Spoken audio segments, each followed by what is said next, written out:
Isang magandang umaga sa inyo, mga grade 7 students. Kumusta kayo? Sana ay nasa mabuti kayong kalagayan, kasama ng inyong mga mahal sa buhay, at handa kayo sa araw nito sa pagpapatuloy ng ating pag-aaral. Mga anak, tayo ay nasa aralin na may titulo na ang kahalagahan ng mabuting pagpapasya. At habang nag-aaral tayo sa temang iyan, tingnan natin ano ba yung layunin natin at sisikapin natin na ito ay ating maisakatuparan. Layunin natin na nasusuri ang ginawang pahayag ng layunin sa buhay kung ito ay may pagsasaalang-alang sa tama at matuwid na pagpapasya. Pero bago tayo magpatuloy, magbalik-aral tayo. Noong nakaraang linggo, tayo ay nagkaroon o nagsagawa ng pagsusuri ng mga sitwasyon hango sa moral dilemma. Natatandaan nyo kaya ito, mga anak? Pinag-aralan natin ang tatlong sitwasyon. Yung una, yung dilema bilang isa tungkol kay Mira. Yung panganay sa 5 magkakapatid na namasukan bilang isang kasambahay upang makaipon ng pera at makapag-aral. Pero nung nakaipon na siya, sa Maynila, tumawag yung kanyang ama at sinabi na kailangan sana niya ng pera upang makabili ng kalabaw na magagamit dahil siya ay pagod na sa pagsasaka. Natandaan niyo ba yun, mga anak? Yung pangalawa, dilema bilang 2, tungkol naman kay Angelo. Siya isang ulilana at ang kanyang lolo ang nag-alaga sa kanya. Di ba nagkasakit ang kanyang lolo at nung isang araw na naglalakad siya ay natapakan niyang isang pitaka na punong-puno ng pera. Nagpasya si Angelo na gamitin ito sa pagpapagamot ng kanyang lolo kaysa sa ibalik ito sa may-ari. O, natandaan niyo na. Yung pangatlo at huling sitwasyon na pinag-aralan natin nung nakaraan ay tungkol sa dilema bilang 3, tungkol kina Carl at Bob. Yung magkapatid na parehong nagkaroon ng problema sa lugar nila, lumipat sa ibang lugar, at ginawa pa rin nila yung kalokohan nila. Gumawa sila ng di tama sa tindahan, nagnakaw si Carl, at si Bob naman nagkunwari na may sakit para lamang makakahiram o makakuha ng pera din sa isang matandang lalaki. Natandaan niyo yung mga anak, di ba? At umaasa ako na nagawa niyong sagutin, nagawa niyong paliwanagin o paliwanagan ang mga bagay-bagay na pinag-aralan natin ng nakaraang linggo. Ngayon naman, sa araw na ito, sa ating gawain bilang 3, tayo ay magbabasa ng isang anekdota. Marahil itatanong niyo, ano ba yung anekdota, ma'am? Ang anekdota ay tumutukoy sa isang uri ng literatura o sanaysay na may layuning magbahagi ng karanasan o kwento ng isang individual o pangyayari. Ito ay mayroong layunin na magbahagi ng mga ideya ukol sa mga bagay, sa tao o lugar sa pamamagitan ng konkretong paglalarawan at pagdedetalye ng mga pangyayari. Tara mga anak, grade 7 students, tayo ay magbasa ng isang anekdota. Sabayan niyo ako mga anak na sa ngayon ay manatili ito sa inyong isipan at marami kayong matandaan sa kwento nating sabay-sabay na babasahin. Hindi makalimutan ni Mark ang tinig ng ina nito sa telepono. Bakit anak? Bakit? Lahat ng pagsisikap na ginagawa ko ay para sa'yo. Anong nangyari? Akala ko maayos ang lahat. Akala ko darating ako sa Marso para mapanood ang pagmamarcha mo sa araw ng pagtatapos mo sa high school. Kami ng tatay mo. Hindi na nito natapos pa ang sasabihin. Alam ni Mark na umiiyak ito sa kabilang linya. Hindi rin niya nakayanang marinig pang ibang sasabihin ng ina, kaya't ibinaba na nito ang telepono. Maayos nga ba ang lahat? Noon, noong narito pa sina tatay at nanay, nung malakas pa si tatay. Noon, wala siyang pakialam anuman ang sabihin ng ibang mga kamag-aral niya.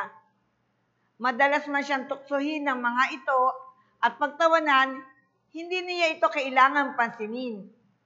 Nagsisikap siya sa pag-aaral para sa kanyang pamilya. Siya kasi ang panganay, kaya kailangan niyang makatapos para makatulong sa nanay at tatay niya. Mahirap lang ang buhay nila. Madalas, pumapasok siya na wala ni 5 sa bulsa. Pinagtatawanan nila ang sapatos niyang may butas na sa talampakan.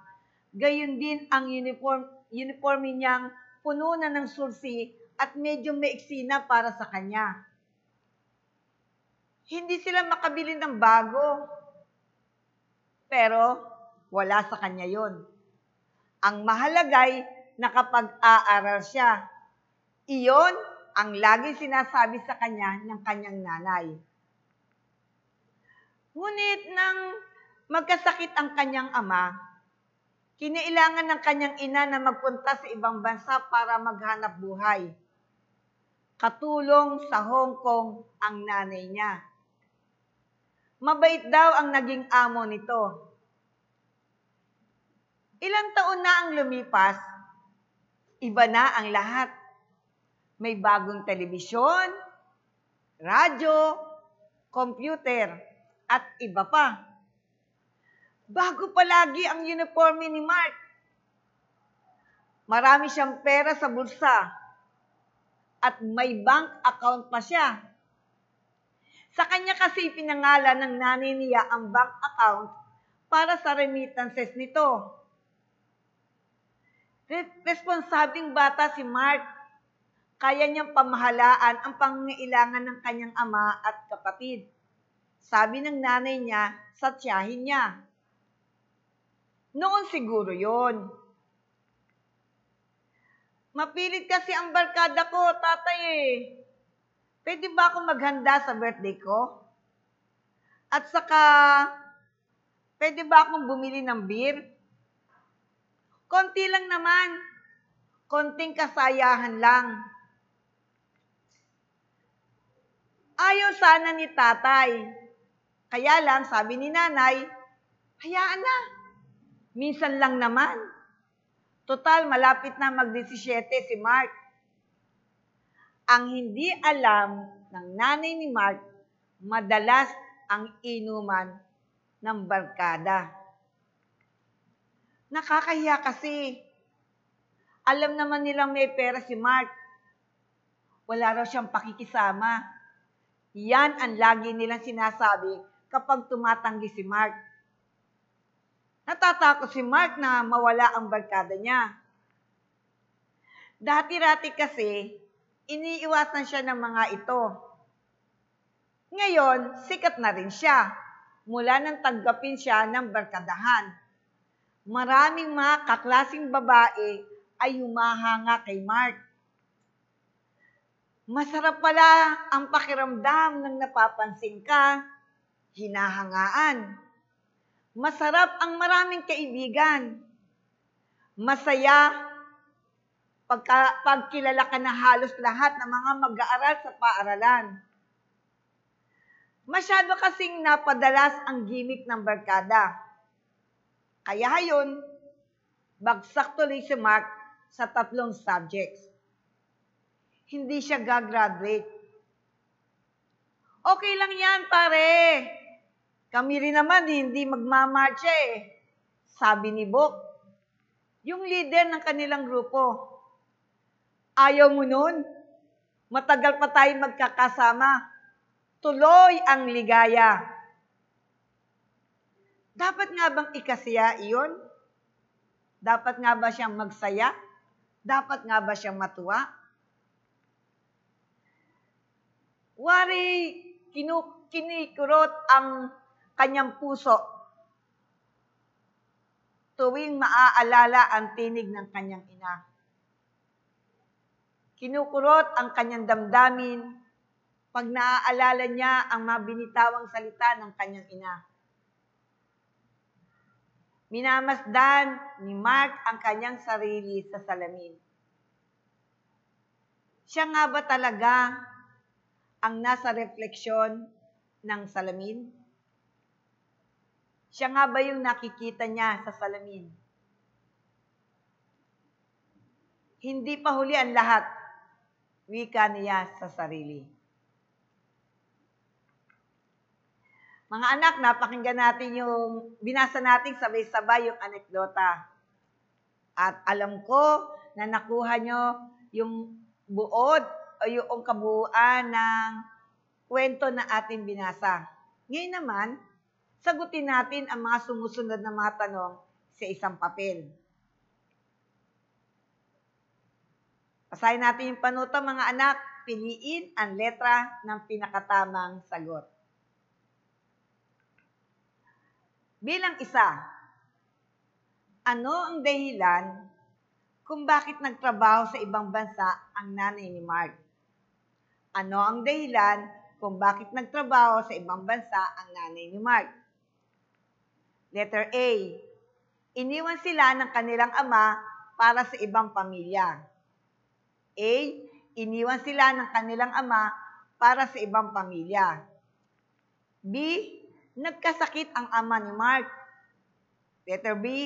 Nagkasakit ang ama ni Mark. Letter C.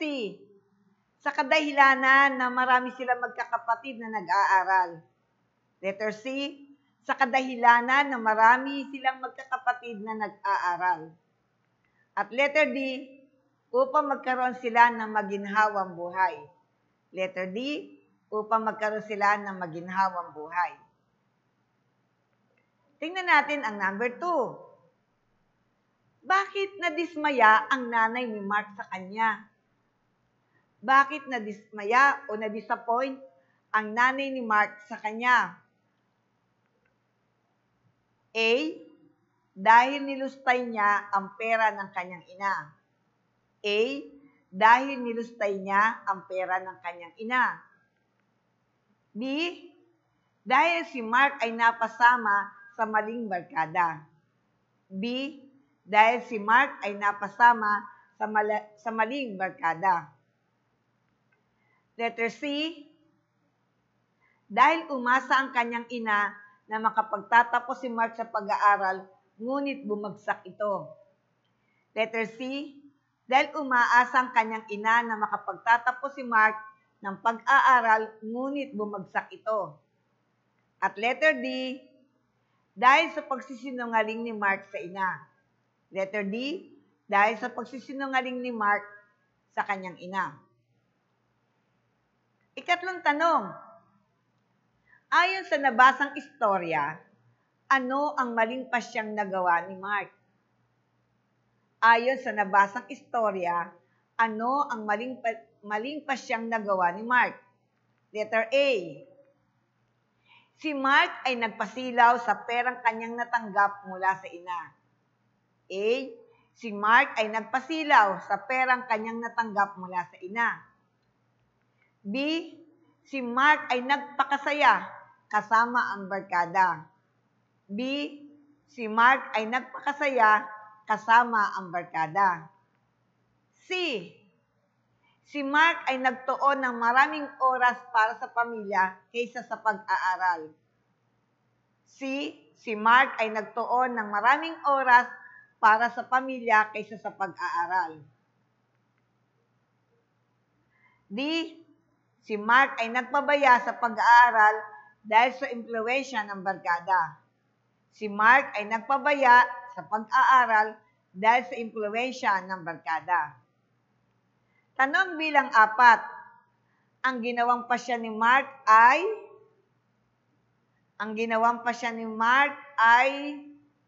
A. Tama. Dahil hindi na siya tinutukso sa klase. A. Tama. Dahil hindi na siya tinutukso sa klase. B. Tama. Dahil siya ay nagkaroon ng mga kaibigan. Letter B. Tama. Dahil siya ay nagkaroon ng mga kaibigan. Letter C, mali. Dahil hindi niya binigyang halaga ang ginawang pagsasakripisyo ng magulang. C, mali. Dahil hindi niya binigyang halaga ang ginawang sakripisyo ng magulang.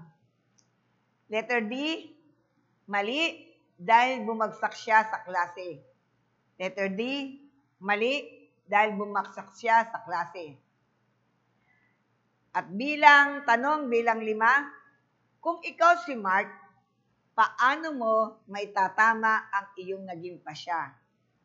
Kung ikaw si Mark, paano mo maitatama ang iyong naging pasya? Letter A, magsusumbong ako sa mga guro dahil sa ginagawa ng mga kaibigan. A, magsusumbong ako sa mga guro dahil sa ginagawa ng mga kaibigan. B, hihingi ng tawad sa magulang at iiwasan na ang maling gawain kasama ng mga kaibigan. Letter B, hihingi ng tawad sa magulang at iiwasan na ang maling gawain kasama ng mga kaibigan. Letter C, magtatago na lang sa mga kaibigan. Letter C, magtatago na lang sa mga kaibigan. At letter D, hindi natatanggap ng pera mula sa magulang. Letter D, hindi natatanggap ng pera mula sa magulang. Ngayon mga anak, matapos yung 5 tanong na inyong sasagutan, magpatuloy tayo sa pagsagot ng tanong na ito. Ano-ano ang mga mahalagang aral na napulot mo mula sa kwentong ating binasa? Ano-ano ang mga mahalagang aral na napulot mo mula sa kwentong ating binasa? Mga anak, hindi lamang isa, at nakatitiyak ako na hindi lang isa, kundi marami kayong aral na napulot o natutunan mula sa kwento ni Mark na sabay-sabay natin binasa kanina.